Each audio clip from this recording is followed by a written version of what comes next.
Hello guys, welcome to finance with Alok. तो आओ screen पे चलते हैं। तो कल मैंने आपको एक बताया था मूव। कल की जो लोग नए आए हैं वो कल की वीडियो खोल के देखो, जिससे मैंने आपको बताया था 15 मई की जो कैंडल है ये बुलिश एंग्लूफिंग है। इसके हम एक बेबी कैंडल बनी है। बेबी कैंडल बनने के बाद में ये जो इसको बोलते हैं बेरिश।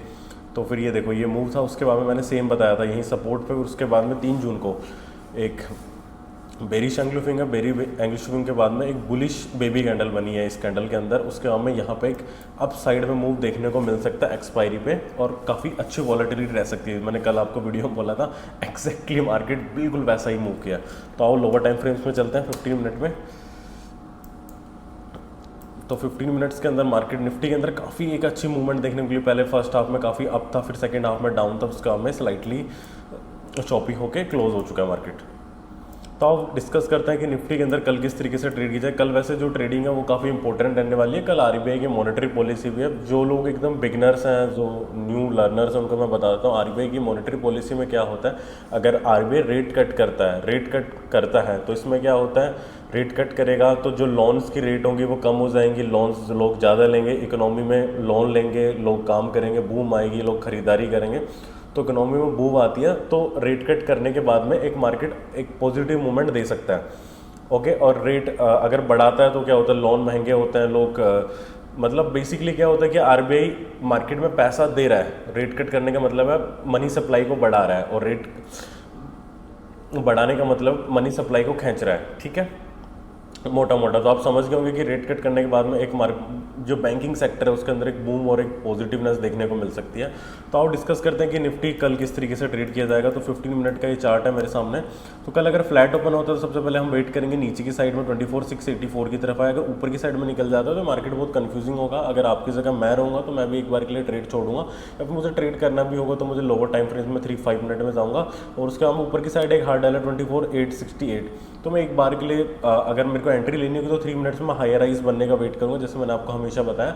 लेकिन सबसे पहले अगर फ्लैट ओपन होकर ऊपर की तरफ जाएगा तो एक बहुत कंफ्यूजिंग सिनेरियो रहेगा। मैं एक्सपेक्ट कर रहा हूँ फ्लैट होकर नीचे की तरफ आएगा तो हमारे पास में एक काफ़ी अच्छा एक बुलिश ट्रेड मिल सकता है। अगर रेट कट होती है तो यहाँ पे तो फर्स्ट हर्डल हमारा आएगा 24,868, और सेकेंड हमारा जो फाइनल रहेगा 24,964 से लेके 25,000। ओके, वहीं अगर यहाँ पे ओपन होता है, फ्लैट ओपन होता है स्लाइटली, तो उसके हम अप जाते हो तो हमें 3 मिनट पे हाई राइज देखना है। रिसेंट हाई पे स्टॉप लॉस लगा सकते हो, और थोड़ा ज़्यादा रिस्की लेना है तो सेकंड हाई पे स्टॉप लॉस लगा सकते हो, सेकंड लो पे स्टॉप लॉस लगाओगे आप। ठीक है, वहीं अगर मार्केट कहीं गैप बीच में ओपन हो जाता है, बीच में ओपन हो जाएगा, नीचे ओपन हो ऊपर ओपन हो, सेम सिनेरियो एक बार आप ध्यान से समझना। अगर नीचे ओपन हो जाता है उसके बाद में अगर नीचे की तरफ आता है तो हमें कोई भी हरकत नहीं करनी। सबसे पहले हमें 24,646 से लेकर 24,692 पे आने का वेट करना, उसके बाद ही अपर ट्रेंड प्लान करना। अगर यहाँ से शॉर्ट भी बनेगा तो फिर एक रीटेस्ट में हम एक शॉर्ट प्लान करेंगे। ठीक है, अगर फ्लैट ओपन होने के बाद में आता है तो हमें ऊपर साइड जाने का वेट करना है। उसके बाद में यहाँ से अगर इस तरीके से शॉर्ट बनेगा, अगर शॉर्ट बनता है तो अगर अप साइड का मूवमेंट रहेगा तो कुछ इस तरीके से रहेगा रीटेस्ट के बाद में। एक चीज़ बहुत ध्यान से सुनो, अगर यहाँ बीच में मिड में ओपन होता है, ऊपर नीचे कहीं निकल जाता है तो उस मार्केट को निकल जाना है। तो हर रैली पकड़ने की नहीं होती है, मतलब हर चीज़ लेने की नहीं होती है। ये बात ध्यान से सुनना, मतलब आज नहीं तो कल आप बहुत लंबा स्टॉप लॉस दोगे और ये चीज़ आपको समझ में आएगी। अगर बीच में घुस के सीधी रैली करता है, एकदम शार्प मूवमेंट देता है, रैपिड अप एंड डाउन, तो उस रैली को तुम्हें इग्नोर करनी है। वो रिटेलर्स की रैली नहीं होती है, उसको हमें छोड़ देनी है। ओके गाइस, तो जो मोस्ट इंपॉर्टेंट लेवल से नीचे की साइड में जो नियरेस्ट सपोर्ट है वो मैं आपको बता दूँ 24,643 से लेकर 24,690 है। अप साइड के अंदर ये नोट कर लीजिए। 24,970 से लेके 25,000 है। उसके बाद में इससे ऊपर है 25,282 से लेके 25,319, और उसके नीचे की साइड में अगर हम आते हैं तो 24,000 काफ़ी अच्छा सपोर्ट है। 24,400 भी बहुत स्ट्रॉन्ग सपोर्ट है एक। ओके गाइस, तो एक बार ऑप्शन चेन पे चलते हैं। तो ऑप्शन चेन के अंदर है 26,000 पे 81.8 लाख वाइज। पिछले 3-4 हफ्तों से मैं यही देखने को मिल रहा है कि 26,000 को मार्केट ब्रेक नहीं करेगा, तो यहाँ पे काफ़ी अच्छी पोजीशंस है। मे भी हो सकता है कि आरबीआई की रेट कट कर दे, रेट कट करने के बाद में मार्केट एक रैली दे दे, तो ये जो पोजीशन 26,000 पे जो ऑप्शन सेल्स करके बैठे हैं तो एक बार इनकी पोजीशन पैनिक में आ सकती है अगर मार्केट अप मूवमेंट देता है तो। और 25,500 पे भी 46.5 लाख वाइज है। मतलब ये जो पिछले 2 वीक्स के अंदर जो चेंज देखा गया 25,500 वाला लेवल है, इसके अंदर ओवाइस बढ़ रहे हैं, मतलब लोगों का मानना है कि अब 25,500 भी क्रॉस नहीं करेगा, 26 तो छोड़ो नीचे की साइड, और 25,000 पे 48.1 लाख वाइज है। तो मोटा मोटा माना जा रहा है कि मार्केट नीचे ही जाएगा, ऊपर नहीं जाएगा। मतलब कुछ अच्छा कुछ ज़्यादा एक्सपेक्ट किया नहीं जा रहा है। और नीचे की तरफ बात की जाए, नीचे की तरफ कोई इंपॉर्टेंट लेवल है 23,500 पे 15.3 लाख वाइज देखने को मिला है, जो 24,000 पे सबसे हाईएस्ट पिछले 2-3 वीक्स की जो ऑप्शन चेंज थी उसमें देखने को मिल रहे थे। ये एक मेजर चेंज अपने को डाउन साइड में मिल रहा है। 23,500 लेवल शिफ्ट हो चुका है, 24,000 पे 35.8 लाख वाइज है। ओके गाइस, तो बैंक निफ्टी पे आता है। तो बैंक निफ्टी के अंदर कुछ ज़्यादा खास मूवमेंट देखने को नहीं मिला। मार्केट वहीं नीचे थी, नीचे के बाद में सेकंड और अप एंड डाउन थी, मतलब निफ्टी के कंपेयर में बहुत कम मूवमेंट था।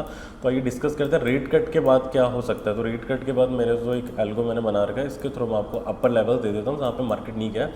अगर रेट कट होता है तो अपसाइड मूवमेंट एक्सपेक्टेड है। अपसाइड के अंदर जो हमारा टारगेट रहेगा 56,171 से लेके 56,230, और इससे ऊपर होगा 56,640 से लेके 56,707, और फर्दर 57,125 से लेके 57,171। ये जो कुछ इंपॉर्टेंट लेवल्स हैं मैंने डिस्कस किया, और इनको प्लीज़ नोट कर लेना, नोट करके लिख लेना और मार्क करना कि अगर जब मार्केट बुल मूवमेंट देता है तो मार्केट यहाँ पे एग्जैक्टली पिन पॉइंट टच होता है या नहीं होता, और आगे कमेंट करना उसके बाद में, ठीक है। और नीचे की साइड में जो लेवल्स है बैंक निफ्टी के वो डिस्कस कर लेते हैं। 55,219 से 55,285, और फर्दर नीचे जाएंगे तो 54,733 से 55,800। इसके नीचे इस लेवल को मैं थोड़ा इंपॉर्टेंट नहीं मान रहा हूँ, 54,300 को इसके नीचे अगर आता है तो 53,822 वाला लेवल्स है, मतलब ओके गाइस। तो ये कुछ बैंक निफ्टी के इंपॉर्टेंट लेवल्स हैं। ये जो अगर आप जो लंबी ट्रेड करते हो बैंक निफ्टी के अंदर, वीकली एक्सपायरीज तो बंद हो चुकी है, जो मंथली एक्सपायरीज है, तो मैं होप कर रहा हूँ कि आप स्ट्रैडल स्ट्रैंगल बटरफ्लाइज बनाते होंगे डीके के लिए। तो मैंने आपको ऊपर नीचे की 5-5% की रेंज डिस्कस कर दी है, इनका कोडिंग आप ट्रेड कर सकते हो। Okay, thank you for watching this video. अगर आपको लगता है कि कुछ एडिशनल इन्फॉर्मेशन इसमें मुझे ऐड करनी चाहिए, कुछ चेंजेस करने चाहिए, तो आप मुझे नीचे कमेंट बॉक्स में पिंक कर सकते हो। मैं बैंक निफ्टी की भी ऑप्शन चेन एनालिसिस डाल सकता हूँ।